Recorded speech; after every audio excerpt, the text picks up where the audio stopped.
আজকে সুর দিয়ে আদায় হবে না। হাদিস সহিহ বুখারীর হাদিস, আমাদের মা আয়েশা রাদিয়াল্লাহু আনহা বলছেন যে নবী সাল্লাল্লাহু আলাইহি ওয়াসাল্লাম এবং নবী সাল্লাল্লাহু আলাইহি সাল্লামের সঙ্গের সাথীরা বানাওয়াটি দোয়াকে পছন্দ করতেন না, হারাম মনে করতেন।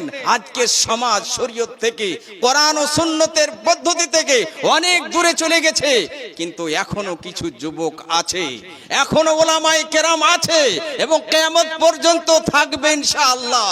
কিয়ামত পর্যন্ত থাকবে, তাদের সংখ্যা অল্প হবে, তাদের সংখ্যা অল্প হবে। হাদিসে নিষেধ আছে বানাওয়াটি দোয়া বন্ধ। বানাওয়াটি, আপনার অন্তরে আবেগ আছে, আপনি দান করেছেন, আবেগের সাথে শব্দ বের হয়, সেই জায়গাতে যদি বানাওয়াটি শব্দ বলেন তা আপনি বলবেন এই শব্দকে বানিয়ে বানিয়ে বলছেন।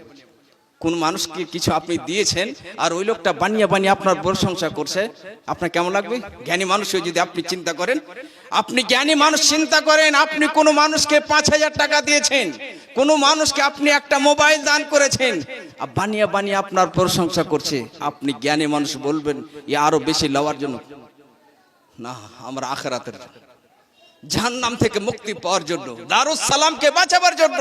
যদি মাদ্রাসা না থাকে ইসলাম মিটে যাবে, ছাত্র থাকবে না, ইসলামের নূর মিটে যাবে, রোশনি মিটে যাবে। কোথা থেকে আসবে আব্দুল মুঈদ তাওহীদের ভাষা নিয়ে? কোথা থেকে আসবে আব্দুল মুঈদ ইসলামের ভালোবাসা নিয়ে, আল্লাহর ভালোবাসা নিয়ে, কোরআনের ভালোবাসা নিয়ে, সাহাবায়ে কেরামের আজমতের ভালোবাসা নিয়ে? মাদ্রাসার হেফাজত করতে হবে, আমাদের দায়িত্ব, আপনাদের দায়িত্ব।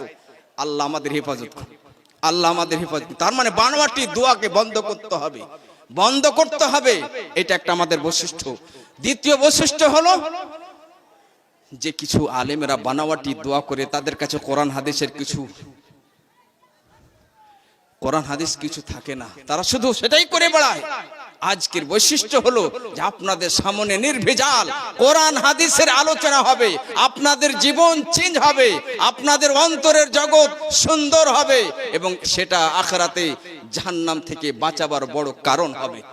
2 ঘন্টা ধরে আদায় চলছে, বান্দা কিছু শুনতে পারে না, কিছু বুঝতে। বান্দা তো শুনতে এসেছে যে আজকে কি করে আমার অন্তরটাকে পরিষ্কার করব। অন্তরে জং লেগে যায়, অন্তর কালো হয়ে যায়, সেই অন্তরকে পরিষ্কার করার জন্য মাত্র 2টা জিনিস, কোরআন এবং হাদিস। বান্দা যখন আসে এখানে তখন চাই যে আমি একটু কোরআনের আয়াতটা শুনি, কানে শুনতে মজা লাগে, অন্তরটা কেঁপে ওঠে। মুমিন বান্দার অন্তর কেঁপে যায়, আর যখনই তার অন্তর কেঁপে যায় তার অন্তর থেকে, তার গোটা শরীর থেকে গুনাহ ঝরে যায়। সেই সুযোগটা পাই না। মাত্র 2 ঘন্টা ধরে, 3 ঘন্টা ধরে চলছে আদাই বানাওয়াটি, ইসলামের শরীয়তের খেলাফ। আর আমার উম্মতের মানুষেরা, সামিন শ্রোতারা এই ইসলামের ভাষা থেকে অনেক দূরে চলে যাচ্ছে। না, সেটা যেন না হয়, সেটা যেন না হয়। আমরা শুনতে এসেছি, আমরা শুনবো, এবং অনেক পয়সা, অনেক অর্থ তাদের পিছনে নষ্ট হয়ে যাচ্ছে, বরবাদ হয়ে যাচ্ছে। নাম্বার 3, যারা ভালো ওলামায়ে কেরাম, তাদের সম্মান ইজ্জত হারিয়ে যাচ্ছে। এটাই বলবেন মৌলানা তাহলে আপনি নিজেকে, না আমি তো একটা, আমি সবসময় বলি, আজকে আপনাদের সামনে বলছি, আমি মক্তবের একটা ছাত্র, আল্লাহর কসম খেয়ে বলছি, একটুকু ভেতরে কিছু নাই, পরিষ্কার করে বলছি। আমি ভাবি নিজেকে আমি মক্তবের একটা ছাত্র। কি শিখেছি আমি? কিছু কোরআনের ভালোবাসা শিখেছি, কিছু আল্লাহর ভালোবাসা শিখেছি, কিছু নবী সাল্লাল্লাহু আলাইহি সাল্লামের ভালোবাসা পেয়েছি, কিছু সাহাবায়ে কেরাম রাদিয়াল্লাহু আজমাইন তাদের ভালোবাসা পেয়েছি।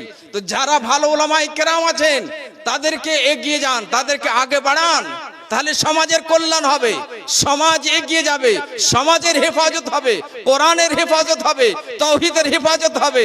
না